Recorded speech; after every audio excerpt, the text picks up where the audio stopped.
ভোটদান করেন? হ্যাঁ, আপনি কি মনে করেন স্থানীয় সরকারি সংস্থাগুলি নাগরিকদের চাহিদা মেটাতে সক্ষম? সক্ষম নয়। বর্তমানে ডিজিটাল যুগে ইভিএম এর মাধ্যমে ভোট হওয়া না ব্যালটের মধ্যে ভোট হওয়া আপনার উচিত মনে হয়? Ballot paper.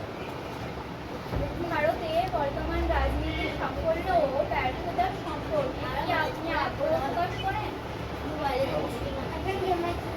আপনার বর্তমানে এই জাতপাত ও ধর্ম নিয়ে রাজনীতি করার ক্ষেত্রে আপনার মতে কি করা উচিত? নিরপেক্ষভাবে রাজনীতি করা উচিত। একটি সুস্থ গণতন্ত্র ভারত গড়ে তোলার জন্য দেশের নাগরিকদের প্রধান কর্তব্য কি বলে মনে হয় আপনার?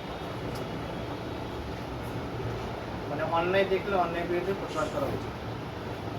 আপনি দেশের ভবিষ্যৎ নাগরিক, সেক্ষেত্রে আপনি আমাকে কি উপদেশ দিবেন সুনাগরিক হওয়ার জন্য? সুনাগরিক হতে গেলে সত্যের পথে চলতে হবে এবং সকলকে সেই বিচার বিশ্লেষণায় এগিয়ে নিতে হবে।